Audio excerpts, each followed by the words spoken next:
Thank you, Nick. We're not supposed to be here today. They don't want you to be here. I'm going to talk about why that is.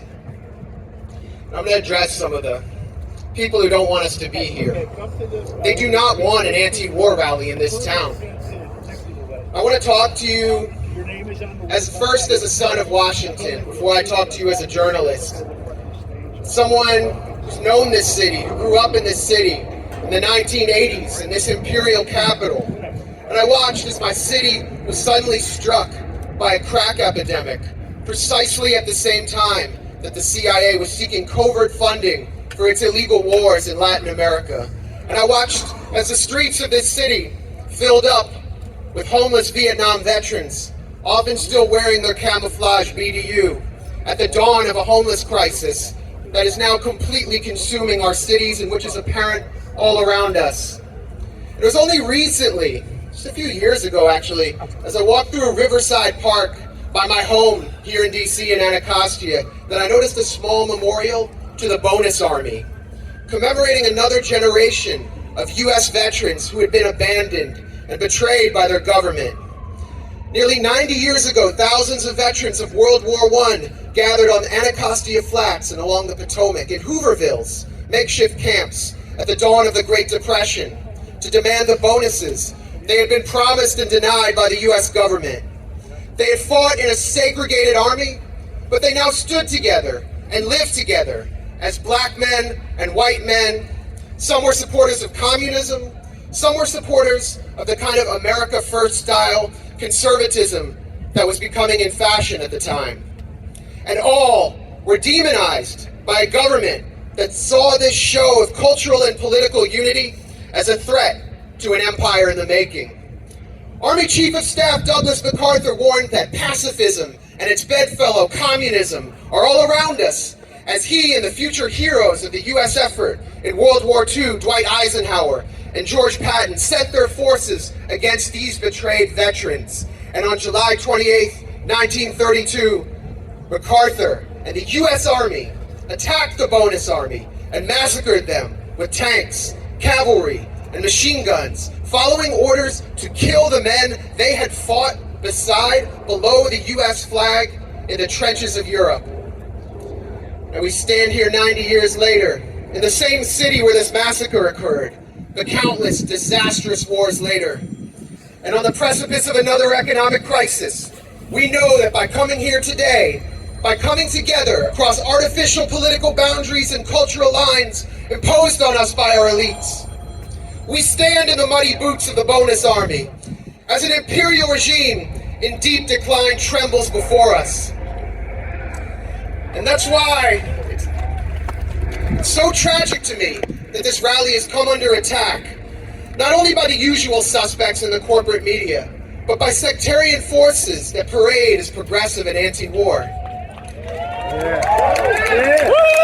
They say that right and left should not come together, that our petty differences must define and divide us, and that this rally is a danger to the movement.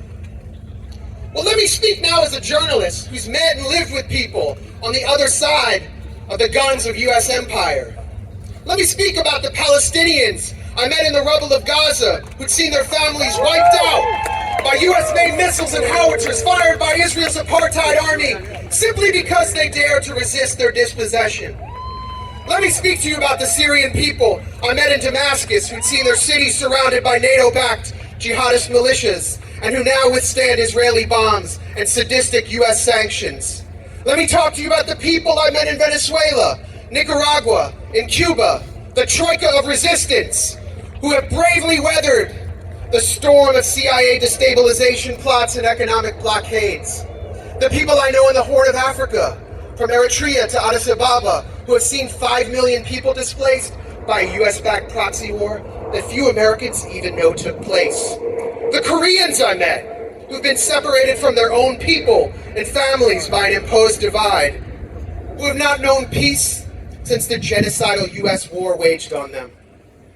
And the people I know in the republics of Donbass and Lugansk, who have suffered for 9 years under the US-supplied bombs of the Ukrainian military and its sig-heiling neo-Nazi brigades, who celebrate and worship the Nazi collaborator Stepan Bandera, who murdered my own people in one pogrom after another. These people that I know and that I met on the other side of U.S. empire, they don't care if you're right wing or left wing.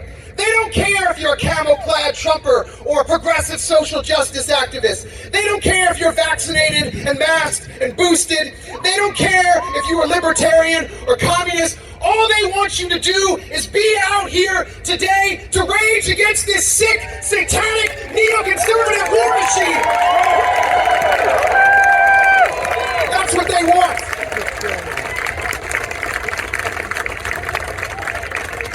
Our corporate media, which is just a megaphone for our oligarchic elite, is constantly telling us who our enemies are. They said our enemy was in Serbia when I was a teenager. Then they said our enemy was in Afghanistan. Then they said our enemy was in Iraq. And maybe our enemy was down the street in the local mosque. And we are here today to say that we know who our real enemy is. Our enemy is not in Russia. Our enemy is you, the corporate media, and the oligarchy that you speak for. Our enemy is the empire that's robbed us of our rights, that's looted our treasury for its insane imperial regime change wars, and that has hounded and jailed real journalists like Julian Assange. They say we need to fight them over there so we don't have to fight them here. We say that we will fight the neoconservatives over here before they kill millions more over there. Can you dig it? That's not our war. Whether in Ukraine or the war they're planning over the Straits of Taiwan, their war is not our war. Our war is for the hundreds of thousands of homeless people sleeping in the cold. Our war is to clean up our rivers. Our war is to fix our crumbling schools and roads. Our war is to fight for the minds of our brothers and sisters subjected to a non-stop tidal wave of corporate media propaganda. Our war starts here. Our war starts today. Can you dig it? Yeah. Can you dig it? Yeah.